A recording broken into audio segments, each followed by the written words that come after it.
Assalamualaikum warahmatullahi wabarakatuh. Shalom, Om Swastiastu, Namo Buddhaya, Salam Kebajikan. Perkenalkan, saya Melki Salam Saragih dari Program Studi Diploma 3 Pajak Politeknik Keuangan Negara STAN, hadir di sini untuk menyampaikan informasi penting kepada teman-teman sekalian, khususnya teman-teman SMA, apalagi kalau bukan tentang pajak. Nah, sebelum kita lebih jauh membahas tentang pajak, kita awali dengan yel-yel agar teman-teman tetap terbakar semangatnya. Yel-yelnya sederhana. Ketika saya bilang pajak, teman-teman merespon dengan yes. Oke? Kita mulai yel-yelnya. Pajak. Yes! Pajak. Yes! Pajak. Yes! Nah, dengan begitu teman-teman sudah semangat dong dan sudah siap untuk membahas ke materinya. Oke, kita mulai ke materi. Pajak dari kita untuk kita. All about tax, there are not always bad news. Nah, teman-teman paham dong artinya ini apa? Artinya adalah semua tentang pajak tidak selalu membawa berita buruk. Mengapa demikian? Pemikiran masyarakat pada umumnya memandang bahwa pajak itu adalah hal yang kesannya negatif. Ilustrasinya sederhana. Ketika saya telah mempunyai keluarga dan tentunya saya mempunyai tanggungan dan biaya untuk memenuhi kebutuhan keluarga saya. Dan saya bekerja keras untuk keperluan itu, saya bekerja berdasarkan keringat saya sendiri. Namun seketika ada pajak yang datang untuk mengambil sebagian dari hasil jeripayah saya sebagai bentuk kontribusi kepada negara. Dan hal tersebut tentunya salah. Mengapa salah? Untuk itu kita harus memahami apa itu pajak yang sebenarnya agar tidak terjadi lagi kesalahpahaman di antara masyarakat. Apa itu pajak? Pajak adalah kontribusi wajib oleh orang pribadi atau badan bersifat memaksa, imbalan secara tidak langsung dan berdasarkan undang-undang. Hal yang perlu menjadi perhatian kita pada pengertiannya ini adalah kata kontribusi.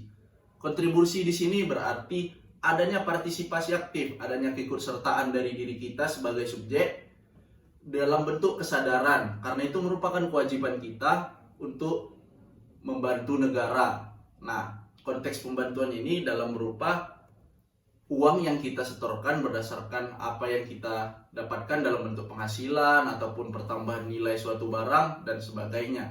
Nah, contoh dan teman-teman pasti tidak sadar bahwa teman-teman sudah berkontribusi terhadap pajak negara.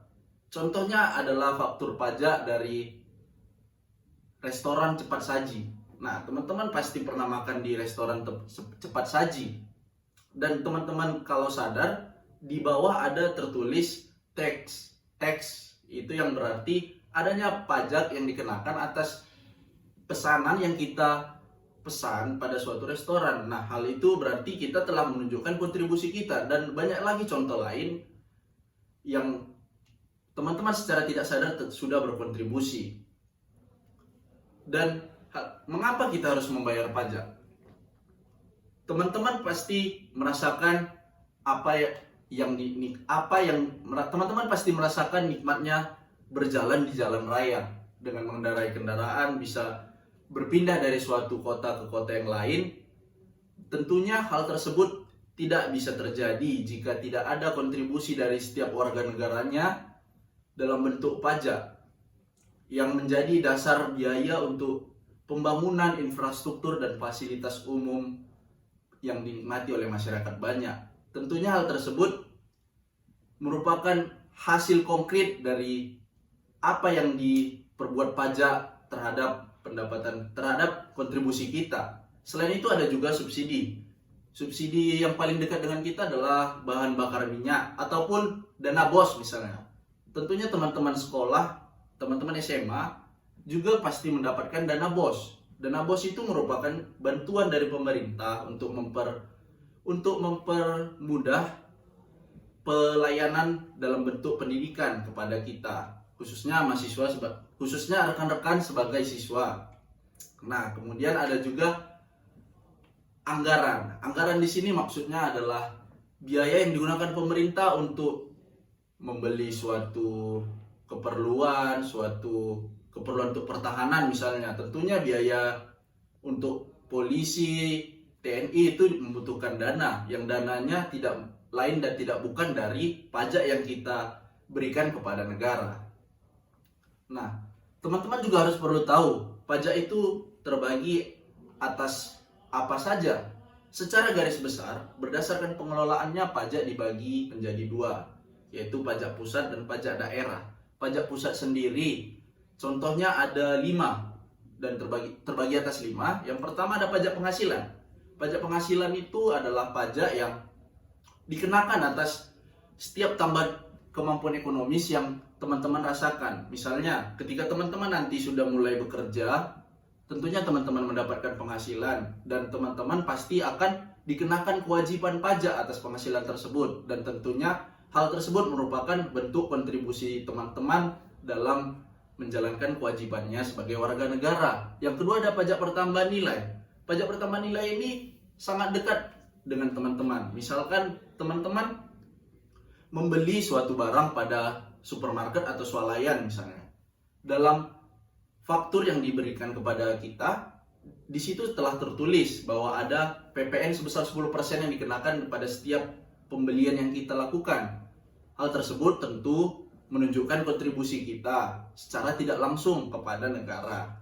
Yang ketiga ada pajak bumi dan bangunan sektor P3L. P3L yaitu perkebunan, perhutanan, dan pertambangan, dan sektor lainnya.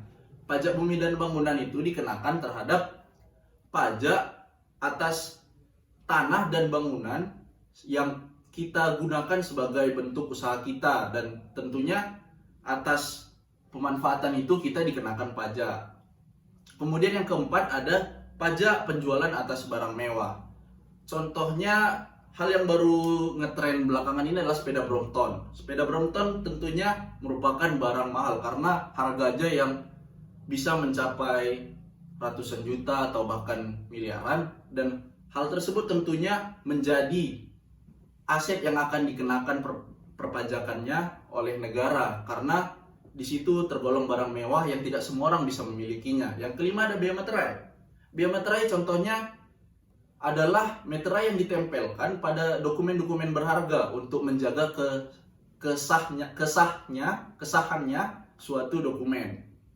Nah, hal tersebut juga berdampak pada pajak yang akan kita berikan kepada negara. Yang kemudian ada pajak daerah. Nah, pajak daerah sendiri berarti pengelolaannya diserahkan kepada pemerintah daerah. Ada banyak contohnya, tetapi saya ambil 6 saja. Yang pertama ada pajak kendaraan bermotor. Tentunya ini pajak yang dikenakan atas setiap kendaraan bermotor yang kita miliki, baik itu sepeda motor ataupun mobil dan lain sejenisnya. Dan yang kedua ada pajak hotel, yaitu pajak yang dikenakan atas pelayanan yang hotel berikan kepada kita. Yang ketiga ada pajak restoran, yaitu seperti yang contoh tadi, di mana kita menikmati makanan, di situ juga kita membayar pajak sebagai bentuk kontribusi kita. Lalu ada pajak bumi dan bangunan sektor P2, yaitu sektor perkotaan dan pedesaan. Kemudian ada pajak parkir. Ya, pajak parkir adalah ketika kita menikmati jasa pelayanan parkir pada suatu tempat, maka kita membayarkan pajak sebagai bentuk kontribusi kita. Dan yang terakhir adalah pajak hiburan. Ya, tempat-tempat hiburan tertentu tentunya akan dikenakan pajak atas jasa yang disediakannya.